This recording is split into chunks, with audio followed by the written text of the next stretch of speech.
اللہ اکبر بسم اللہ الرحمن الرحیم الحمد للہ وکفا وسلام علی عبادہ الذین اصطفیٰ اما بعد۔ معزز سامعین کرام، بزرگوں، دوستوں، عزیز نوجوانوں،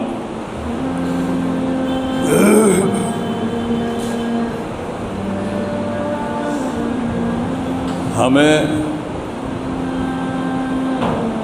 اپنی حالت پر خود غور کرنے کی ضرورت ہے اور جناب نبی کریم صلی اللہ علیہ وسلم کی سیرت مطہرہ ہم اپنے سامنے رکھیں اور آپ کی سیرت کو اپنانے کی کوشش کریں۔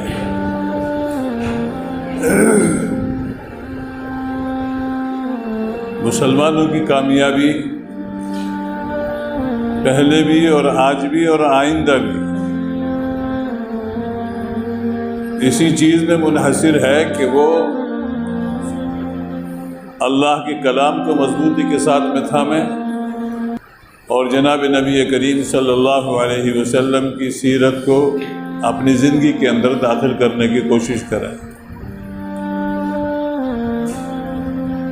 جس کو قرآن کریم میں اللہ تبارک و تعالیٰ نے ارشاد فرمایا، یا ایھا الذین آمنوا ادخلوا فی السلم کافۃ ولا تتبعوا خطوات الشیطان انہ لکم عدو مبین۔ اے ایمان والو، اسلام میں پورے داخل ہو جاؤ اور شیطان کے نقش قدم پر نہ چلو، وہ تمہارا کھلا ہوا دشمن ہے۔ جب شیطان کھلا ہوا دشمن ہے اور اللہ تبارک و تعالیٰ نے صاف طور پر فرما دیا کہ یہ دشمن ہے، اس کو دشمن ہی سمجھو، تو پھر ہمارے لیے ضروری ہو جاتا ہے کہ ہم آقا نامدار جناب نبی کریم صلی اللہ علیہ وسلم کی سیرت کو سامنے رکھ کر کے زندگی گزاریں۔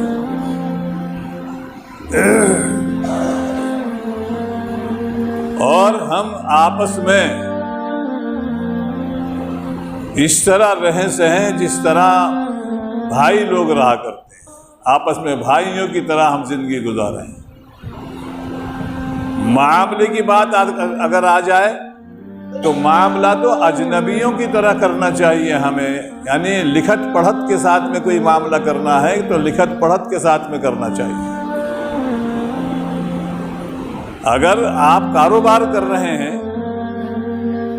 ٹھیک ہے، آپ کا بھائی ہے، وہ آپ کا بالکل قریبی ہے، دوست ہے، سب کچھ ہے، جگری دوست ہے آپ کا، آپ نے آزما بھی رکھا ہے، اس کو ہر موڑ کے اوپر آزما رکھا ہے، لیکن پھر بھی لکھت میں ہونا چاہیے۔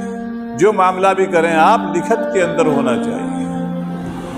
بعض لوگ اس کے اوپر اعتماد کرتے ہوئے آپس میں کاروبار کر لیتے ہیں اور شرکت کر لیتے ہیں، تو شرکت کے ایک تو مسئلے ہمیں معلوم ہونے چاہیے، مسائل کو معلوم کرنا چاہیے مفتیان کرام سے، علماء کرام سے، کہ شرکت کے کیا مسئلے ہیں، کس طرح سے ہمیں شرکت کر کے تجارت کرنی ہے، اور اسی کے ساتھ ساتھ پھر لکھت میں ہونا چاہیے۔ اگر لکھت میں ہوگا تو جھگڑا نہیں ہونا چاہیے، اور اگر لکھت میں نہیں ہوا تو پھر جھگڑا پیدا ہو جائے گا اور آپس میں تلخی پیدا ہو جائے گی، مدت کی دوستی ذرا سی دیر میں ختم ہو جائے گی۔ شریعت نے سب سے پہلے حکم دیا ہے کہ فاکتبوہ، اس کو لکھ لو، یا ایھا الذین آمنوا اذا تداینتم بدین الی اجل مسمى فاکتبوہ۔ اگر کوئی قرض کا معاملہ ہے، کسی سے قرض لیا گیا ہے، اس کو بھی لکھ لو، اور جو تجارتی معاملات ہیں ان کو بھی لکھو۔ لکھنے کا حکم دیا گیا ہے شریعت نے حکم دیا ہے کہ لکھا کرو۔ بہت سارے مسئلے آتے ہیں، ہمارے پاس بھی آ جاتے ہیں، جھگڑے آتے ہیں، اور جب کہتے ہیں بھائی لکھا تھا، تم نے کہا جی لکھا تو تھا نہیں، بھائی لکھا نہیں تھا تو اب کیا فیصلہ کریں بتلاؤ، کس کی بات کا اعتبار کریں؟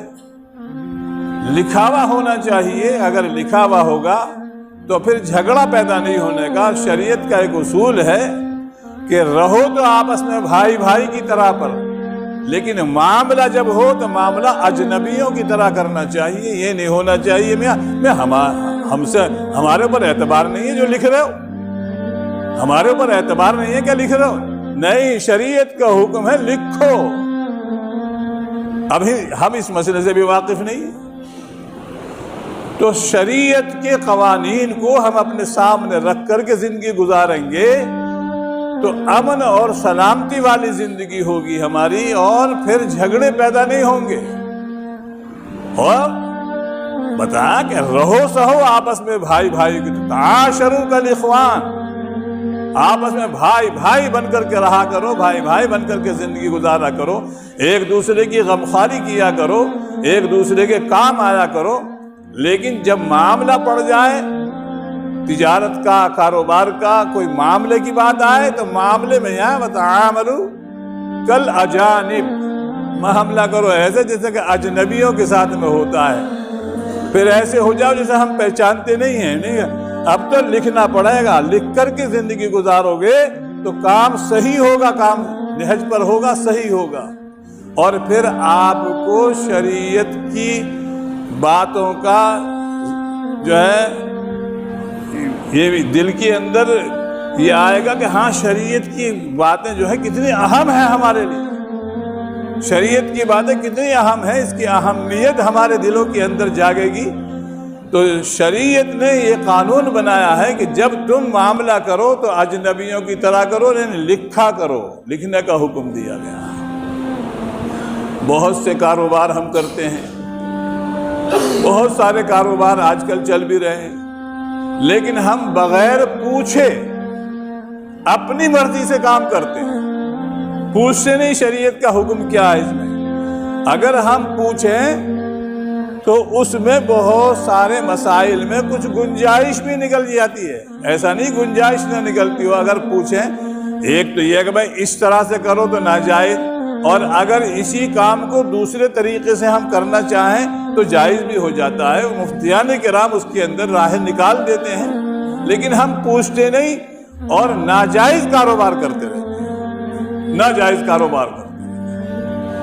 ہمارے درمیان میں سودی کاروبار بڑے عروج پر ہے، سودی کاروبار بڑے عروج پر ہے، اور ہم اس کو سمجھ ہی نہیں رہے کہ یہ سود ہے۔ اور سود کے بارے میں قرآن کریم کہتا ہے یمحق اللہ الربا ویربی الصدقات، اللہ سود کو مٹاتا ہے اور صدقات کو بڑھاتا ہے۔ الذین یاکلون الربا لا یقومون الا کما یقوم الذی یتخبطہ الشیطان من المس، جو لوگ سود کھاتے ہیں، جو سودی کاروبار کرتے ہیں، وہ قیامت کے دن مخبوط الحواس ہو کر کے اٹھتے ہیں، کہ حواس اپنی جگہ پر، اپنے ٹھکانے پر نہیں ہوں گے، حواس ان کے حواس باختہ ہوں گے، آنکھیں پھٹی کی پھٹی رہ جائیں گے، بھئی یہ کیا ہوا، کیا ہو گیا یہ؟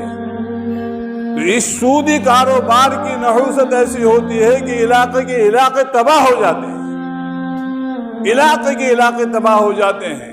بظاہر تو یہ مال اچھا معلوم ہوتا ہے، آ رہا ہے، سودی کاروبار ہے، بڑا اچھا معلوم ہو رہا ہے، وارے کے نیارے ہو رہے ہیں، اور ایک کے اوپر جو ہے 10% اور 50% ہمیں مل رہا ہے، اور پھر اس کے بعد میں جب یہ مٹنا آتا ہے تو مٹتا ہی چلا جاتا ہے، مٹتا چلا جاتا ہے۔ ہم نے اپنے بچپنے کے اندر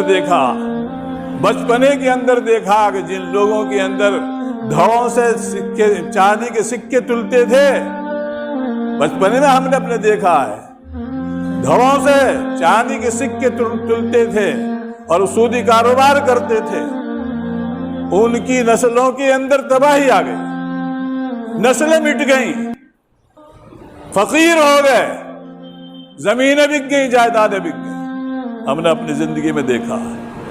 تو میرے پیارے بھائیوں، سودی کاروبار سے بچو، حلال کا ایک پیسہ وہ تمہیں اس زندگی کے اندر بھی نفع دے گا اور آخرت کے اندر بھی نفع دے گا، اور حرام کے بہت سارے روپے اگر تمہارے پاس اب آ گئے تو تمہارے سامنے نہیں آیا تو تمہاری نسلوں کے سامنے آ جائے گا۔ اگر تمہارے سامنے نہیں آیا، اول تو تمہارے سامنے بھی آ سکتا ہے، لیکن اگر نہیں آیا تو نسلوں کے آگے آ جائے گا۔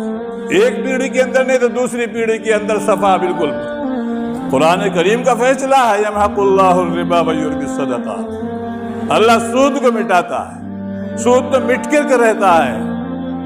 اسلام نے سب سے پہلے اسی کو ختم کیا، سود کو ختم کیا۔ عرب کے اندر جاہلیت کے اندر جناب نبی کریم صلی اللہ علیہ وسلم جب تشریف لائے، سودی کاروبار بڑے عروج پر تھا، بڑے عروج پر تھا۔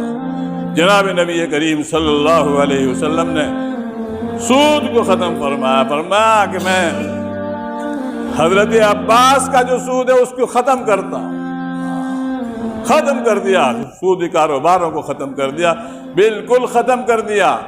جو سود لیا گیا وہ سب ختم، جو سود دیا گیا سب ختم، بالکل یہیں کہ یہیں تجارت کو جام کر دیا گیا اور کہا کہ نہیں، سود نہیں لیا جائے گا۔ آج سے عہد کرو کہ ہم سودی کاروبار نہیں کریں گے۔